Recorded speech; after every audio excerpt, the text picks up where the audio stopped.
Bismillahirrahmanirrahim. Assalamualaikum warahmatullahi wabarakatuh. Salam sehat, salam bahagia, dan salam sejahtera selalu. Jumpa lagi dengan saya, Agus Setiotomo. Saya ucapkan salam kenal bagi yang pertama kali berjumpa dengan saya dalam channel Modul Polkesma. Melalui modul Polkesma ini, atau melalui channel ini, saya akan berbagi informasi tentang seputar dunia kesehatan masyarakat dan bidang-bidang lain yang dapat menunjang terciptanya derajat kesehatan optimal pada masyarakat. Untuk itu, mari simak secara tuntas semua video yang ada di channel ini agar teman-teman tidak gagal paham. Dan jangan lupa, bagi Anda yang belum mendukung channel ini, dukungan Anda saya tunggu.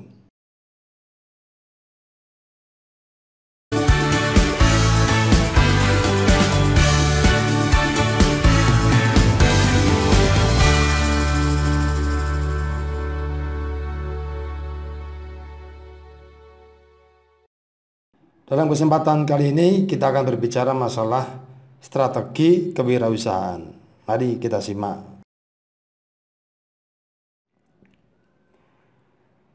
Sebagai pertimbangan dalam kita menentukan bentuk usaha yang akan kita lakukan, ini ada beberapa hal yang patut kita pertimbangkan.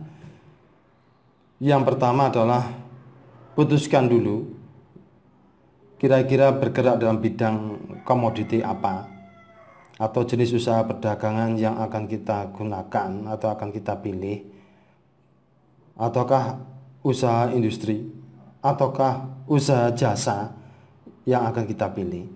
Itu harus kita putuskan terlebih dahulu. Kemudian putuskan juga apakah akan bekerja sama atau kongsi, atau usaha ini akan dilakukan secara mandiri. Nah, tentunya beberapa pilihan ini ada keuntungan dan kelemahannya masing-masing. Kemudian juga tak perlu kita lupakan, ya, jangan kita lupakan juga adalah bagaimana prospek lokasi dan lingkungan usaha yang akan kita rintis nanti. Ini sangat penting sekali karena lokasi dan lingkungan sekitar itu juga akan mempengaruhi dalam kemajuan atau keberhasilan usaha kita. Kemudian yang perlu kita pertimbangkan lagi adalah akankah kita memulai usaha baru itu murni usaha baru, ataukah kita akan membeli sebuah usaha yang sudah berlangsung atau yang sudah ada. Nah, tentunya juga ini kedua hal ini juga masing-masing memiliki keuntungan dan kelemahan. Ini akan kita bahas nanti. Kemudian segera kita buat planning, walaupun dalam bentuk sederhana. Kita harus membuat planning, jadi menentukan tujuan membuka usaha, kemudian juga kita pikirkan pangsa pasarnya siapa, kemudian situasi persaingan saat ini bagaimana. Mengingat pada situasi pandemi seperti ini persaingan jelas banyak, ya, ketat persaingannya. Kemudian tidak ketinggalan adalah kesiapan modal. Ini penting sekali modal, karena ya memang tidak harus sebuah usaha itu, atau tidak semuanya usaha itu membutuhkan modal banyak, ya. Jadi kalau kita tidak punya modal, bukan berarti kita tidak bisa melakukan usaha, bukan, tapi justru lakukanlah usaha untuk mencari atau untuk mendapatkan modal. Jadi kita nggak menunggu modal ada baru berusaha, jangan. Tetapi lakukanlah untuk mencari modal. Itu prinsipnya. Jadi jangan menunggu kita punya modal baru kita membuat sebuah usaha. Tapi awalilah usaha kita sambil menunggu kesiapan modal. Kemudian apakah akan memasarkan barang atau jasa secara umum dalam bentuk niche marketing, yaitu mencari pasar reluang atau celah yang belum terisi oleh usaha yang sudah ada saat ini. Ini perlu kita pikirkan. Kira-kira nanti usaha saya itu pangsa pasarnya bagaimana? Nah, kemudian tidak kalah pentingnya kita memikirkan bagaimana mencari karyawan atau tenaga yang dapat diandalkan sebagai tangan kanan kita dalam melaksanakan usaha. Tapi ini tentunya juga tidak semuanya, tidak semua usaha kita butuh orang lain untuk menangani sebagai tangan kanan, enggak. Jadi ini kalau kita punya usaha yang memerlukan atau membutuhkan tenaga lain, maka disinilah kita harus memikirkan kira-kira karyawan atau tenaga ini cara merekrutnya bagaimana supaya nanti mereka ini menjadi tangan kita dalam melakukan usaha.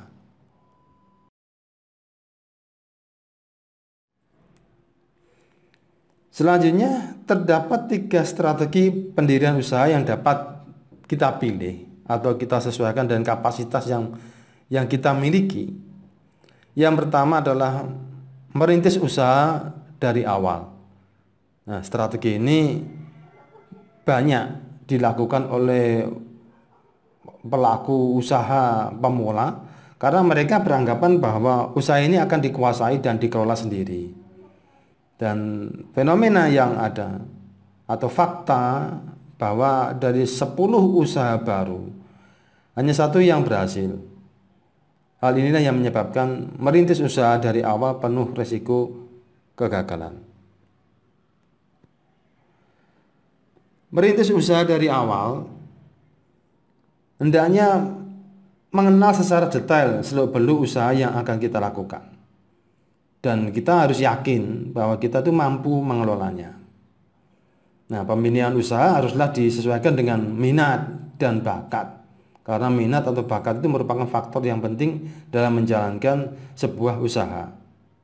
Kalau saat ini kita punya skill ya di bidang keperawatan, maka upayakan kita melakukan usaha itu yang sekitar dari keperawatan, baik jasa ya maupun nanti berupa produk.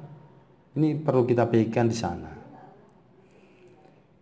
Di samping faktor minat dan bakat, maka penentu yang lain adalah modal yang kita miliki. Ya, modal selalu muncul ya. Modal, tapi saya katakan tadi kalau kita mau melakukan usaha, sebenarnya jangan nunggu modal ngumpul dulu, tapi lakukanlah usaha untuk mencari modal. Itu prinsipnya di situ. Jadi mulai aja. Jadi misalkan begini, misalkan kita ingin mendirikan sebuah klinik atau jasa pelayanan perawatan mandiri, tapi kita tidak punya cukup duit, tidak cukup modal untuk membeli tempatnya, sarpras dan sebagainya, maka kita nggak usah nunggu mengumpulkan duit terus, jangan. Tapi lakukanlah dulu bentuk pelayanan keperawatan mandiri ini dengan bentuk yang lain. Misalkan home care, kita memberikan jasa pelayanan home care, kita kunjungan ke rumah. Sambil dari situ kita akan mendapatkan masukan. Nah, masukan-masukan ini kita kumpulkan, lama-kelamaan ini akan menjadi sebuah modal yang insya Allah akan cukup untuk mendirikan atau membeli tempat lokasi usaha kita. Memulai usaha dengan mendirikan usaha dari awal, maka yang dilakukan adalah mengurus segala sesuatu yang berhubungan dengan usaha yang kita lakukan. Mulai dari perizinan, ini penting sekali. Bahkan sampai akta notaris ya terkait dengan perizinan atau mungkin jadi kementerian terkait. Ini penting karena usaha kita harus legal. Kalau usaha kita legal itu insya Allah aman lah. Jadi secara hukum, secara peraturan usaha kita itu terlindungi. Di samping itu adalah mencari lokasi yang tepat dan menyediakan peralatan atau sarpras yang sesuai dengan usaha kita. Ini pertimbangan kita dalam merintis usaha dari awal. Nah, beberapa kelebihan dari strategi ini atau strategi mendirikan usaha dengan cara merintis dari awal. Yang pertama adalah ada rasa kebebasan dalam menentukan jenis produk atau mungkin merek, menentukan lokasi dan strategi bisnis usaha yang disesuaikan dengan pengalaman kita. Ini ada rasa kebebasan di situ. Kita mampu untuk atau punya hak untuk menentukannya. Kemudian bila berhasil, potensi untuk usaha kita itu kita kembangkan menjadi sebuah waralaba atau franchise itu sangat tinggi peluangnya. Ini keuntungan juga. Kemudian keuntungan usaha sepenuhnya adalah milik sendiri. Nah, kalau keuntungan milik sendiri berarti kan kita punya kebebasan finansial untuk mengaturnya. Kemudian keuntungan atau kelebihan yang lain adalah fleksibilitas dalam menyediakan dan pengelolaan sumber daya ekonomi usaha kita. Jadi kita atur sendiri. Kita mengadakan mau meningkatkan sarprasanya ini atau meningkatkan SDM-nya dan sebagainya. Kita punya fleksibilitas, kebebasan dalam mengatur. Ya. Kemudian ada kelebihan, tapi juga ada kekurangannya. Nah, kekurangan dalam memilih strategi usaha atau dengan cara merintis dari awal ini adalah yang pertama adalah risiko kegagalan sangat tinggi. Ya, sebelum usaha ya 3 tahun lah ke bawah. Jadi 3 tahun ke bawah itu usaha resiko kegagalan itu tinggi. Ya wajar di 3 tahun itu kan kita istilahnya kita berpikir sendiri, kita pengalaman sendiri untuk mengatur pengelolaan usaha kita. Ya wajar dalam 3 tahun ini juga wajar kalau kita ada risiko kegagalan tinggi di sini. Ya, karena kita belum cukup pengalaman, ya, belum cukup wawasan tentang usaha yang kita lakukan. Tapi setelah 3 tahun ke atasnya itu barulah kita mulai menikmati hasil pengembangan dari usaha kita itu. Makanya kalau kita menyewa tempat melakukan untuk usaha, ya kita sewa tempat atau sewa lokasi untuk usaha, ini kan kita disarankan untuk sewanya minimal 3 tahun. Ya. Kemudian sulit mendapatkan sumber pembiayaan atau modal. Karena di sini investor belum ada rasa kepercayaan dengan usaha yang akan kita lakukan. Jadi kita dalam mencari suntikan modal, ini kan kita butuh investor. Kalau investornya belum memiliki kepercayaan, ini juga susah. Ya, jadi sulit. Bukan berarti kita tidak mungkin mendapatkan modal, bukan. Tapi peluangnya lebih sulit ketimbang usaha yang sudah berjalan. Itu mereka akan melihat, oh ini sudah berhasil, ini usahanya sudah maju, maka dia tidak segan-segan investor itu untuk memberikan bantuan modal. Kemudian sulit mendapatkan fasilitas kredit dari para pemasok, dari bank atau mungkin yang lain sebagainya. Ya wajar ya itu. Karena mereka juga sama belum melihat kesuksesan atau prospek ke depan usaha yang kita lakukan. Tapi itu semua pasti ada jalannya. Kemudian kemampuan sumber daya manusia pada saat usaha baru dirintis ini biasanya lemah. Ya karena ya wajar, karena kemampuan atau skill ini kan perlu menyesuaikan di situ. Tapi seiring dengan berjalannya waktu, kelemahan-kelemahan ini akan kita tutupi, ya. Dengan peningkatan SDM, maka kita misalnya belajar lagi dan menuntut ilmu. Sekarang kan dunia sudah terbuka, mau internet dan sebagainya kan kita gampang untuk mencari informasi, sehingga kemampuan SDM ini akan juga lebih mudah ditingkatkan. Kemudian peralatan belum terpasang dan kapasitas pelayanan atau produksi ini belum diketahui seberapa besar ya di dalam kita memberikan pelayanan ini.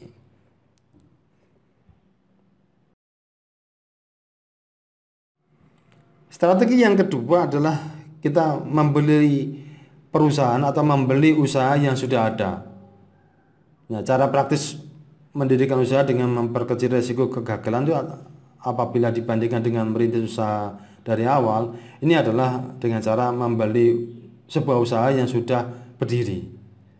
Nah, pertimbangan yang perlu diperhatikan sebelum memutuskan untuk membeli usaha yang sudah ada itu ada beberapa hal di sini. Yang pertama adalah terkait dengan apakah ada perusahaan atau sebuah usaha yang cocok dan akan dijual di pasar. Nah, ini perlu kita pertimbangkan di situ. Ada enggak? Kalau ada, berarti ini ada sebuah peluang di situ.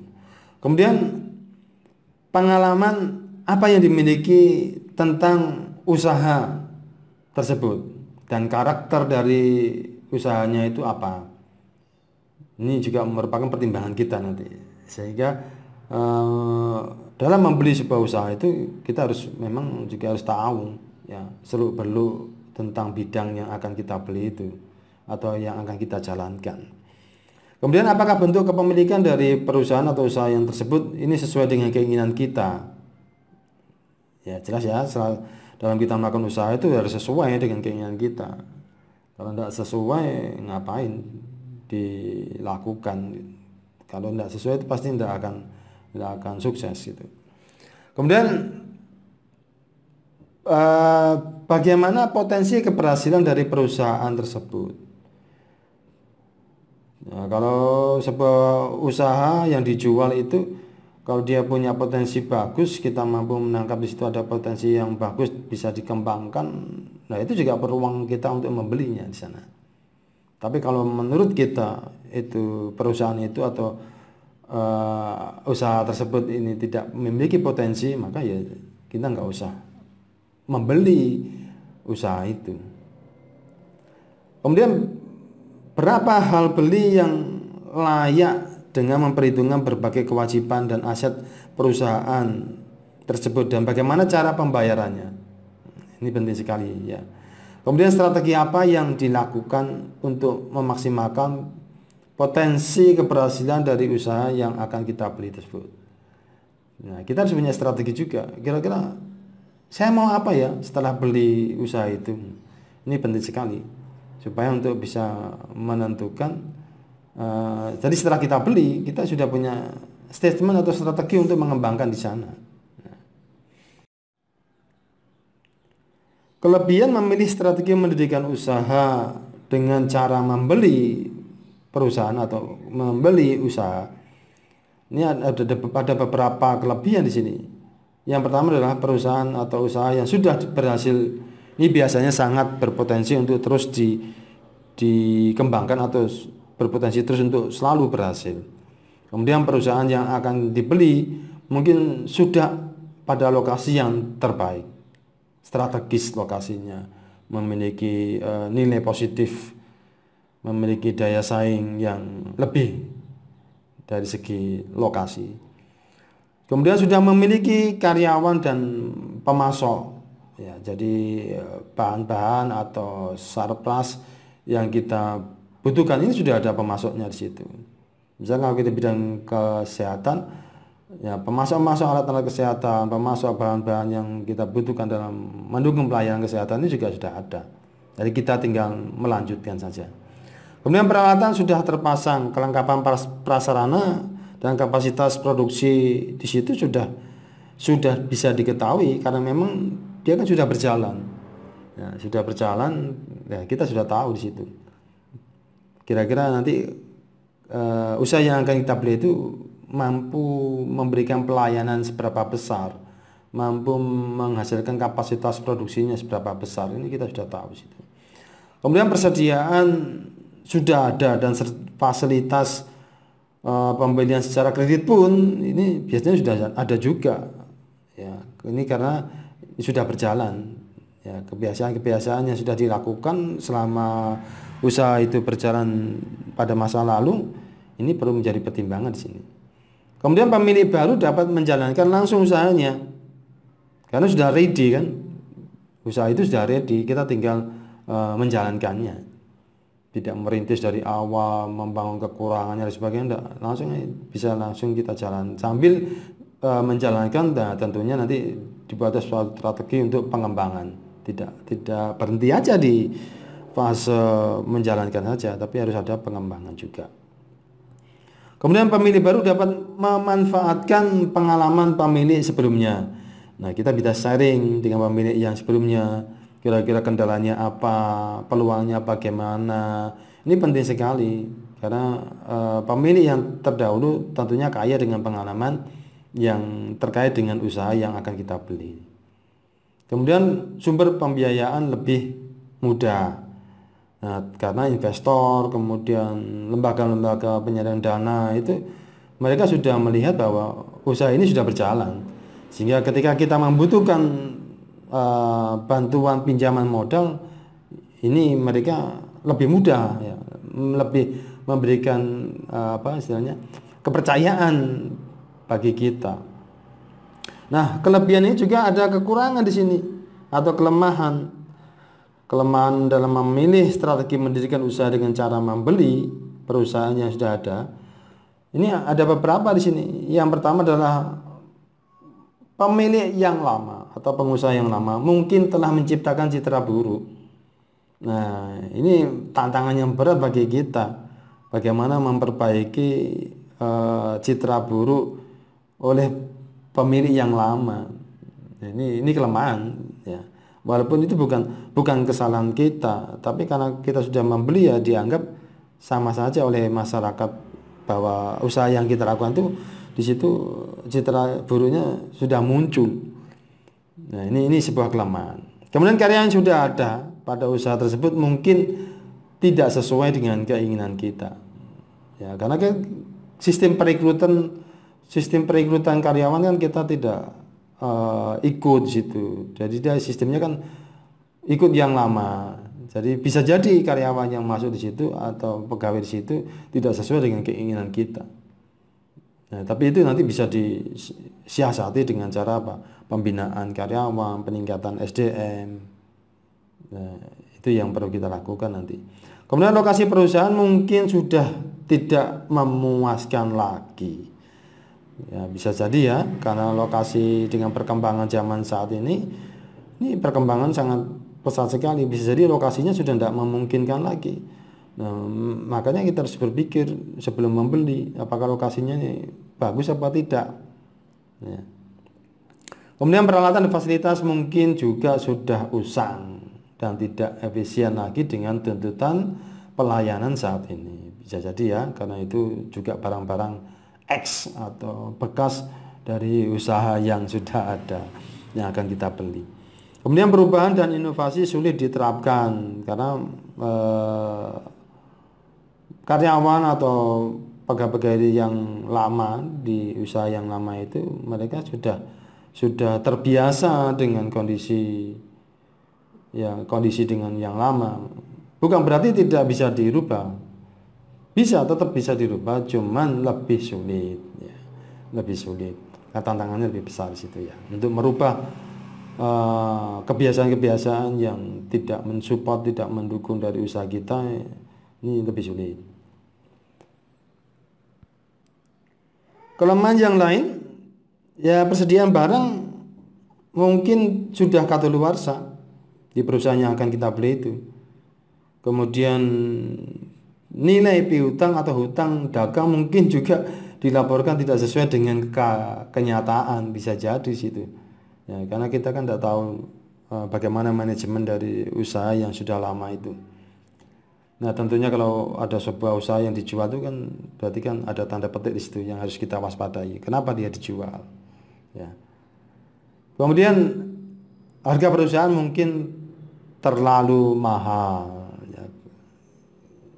Ini juga merupakan sebuah kelemahan, ya, kelemahan.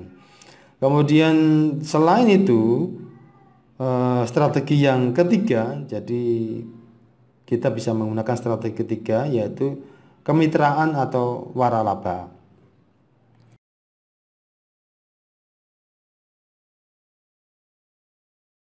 kemitraan atau waralaba, atau istilahnya adalah franchise. Nah, tata kelola waralaba yang perlu kita perhatikan di sini. Jadi di dalam peraturan pemerintah nomor 42 tahun 2007 ini tata kelola waralaba sudah tertulis di situ, sudah diatur di situ ya. Jadi sudah ada dasar hukumnya di situ, sudah terlindungi untuk tata kelola waralaba. Nah, dan dalam peraturan tersebut juga dijelaskan beberapa kriteria yang harus dipenuhi dalam waralaba. Yang pertama adalah waralaba itu memiliki ciri khas usaha, kemudian terbukti sudah memberikan keuntungan. Nah, ini yang harus dipenuhi ya. Kemudian memiliki standar atas pelayanan barang atau jasa yang ditawarkan yang dibuat secara tertulis. Kemudian mudah diajarkan dan diaplikasikan di bidang usaha waralaba yang akan kita ajak mitra ya.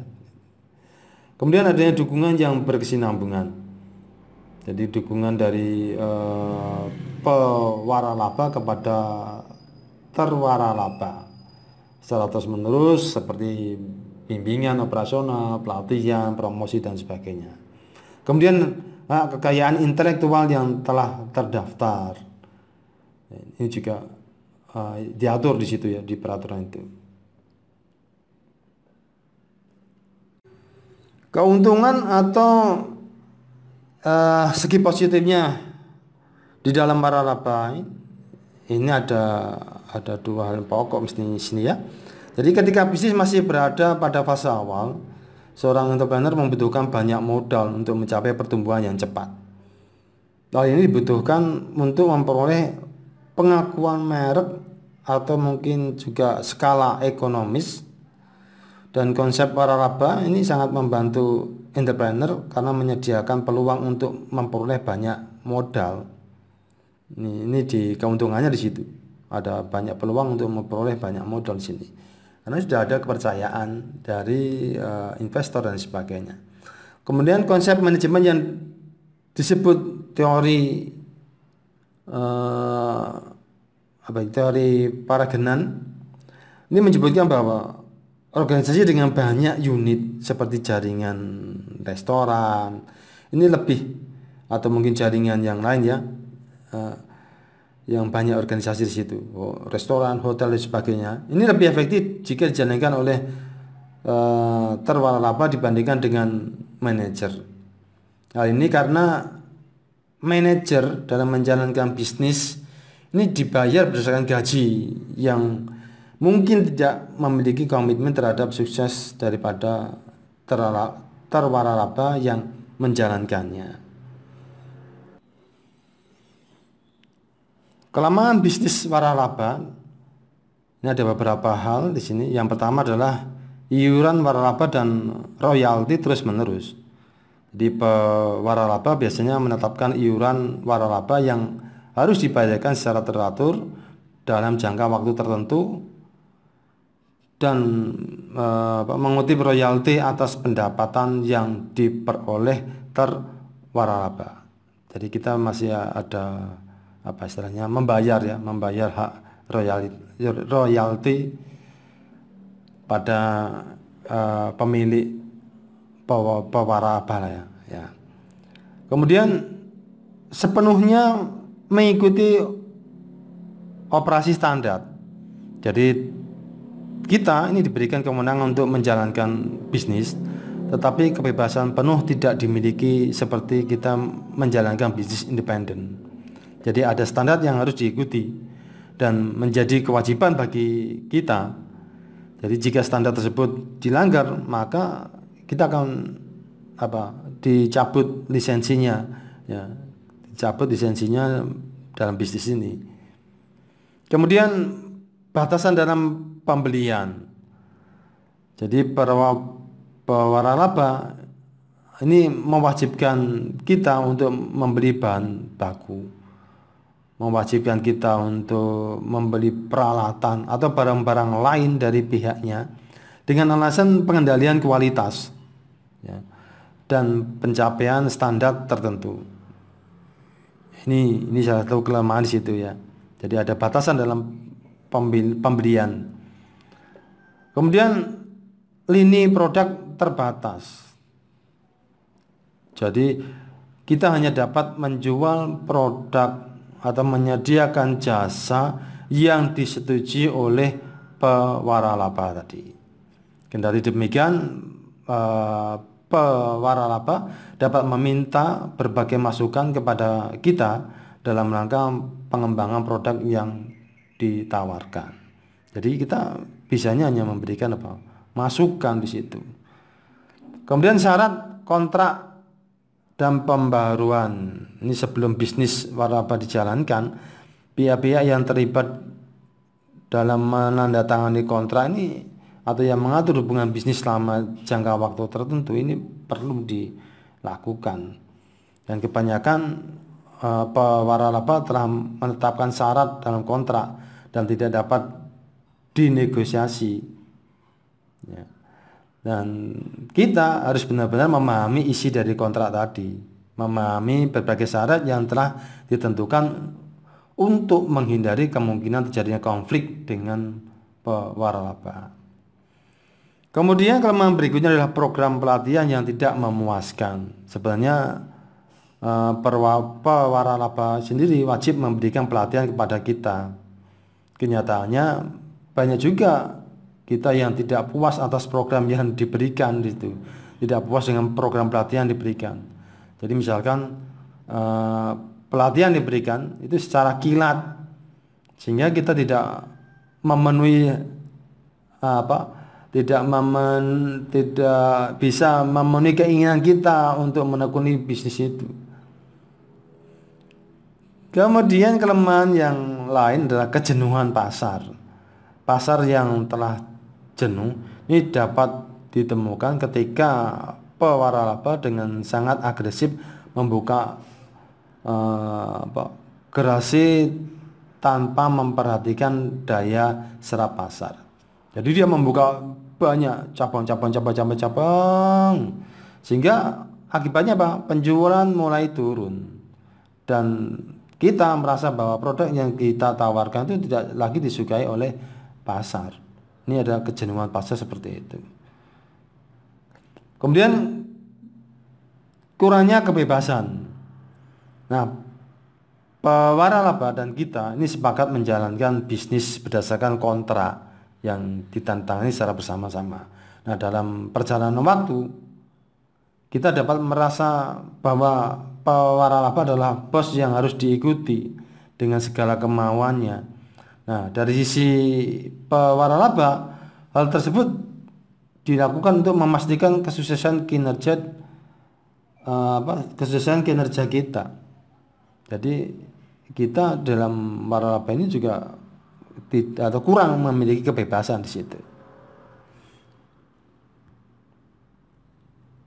Ya, jadi itu yang bisa kita sampaikan pada kesempatan ini, strategi-strategi dalam kita memulai usaha. Jadi kita bisa memulai dari awal, kita juga bisa membeli sebuah usaha yang sudah berjalan, atau kita bisa pilihan yang ketiga ini kita bisa bermitra atau kita masuk ke franchise atau waralaba. Nah, nanti kita pertimbangkanlah itu untuk memulainya. Oke, saya kira itu yang bisa saya sampaikan. Akhir kalam, wassalamualaikum warahmatullahi wabarakatuh.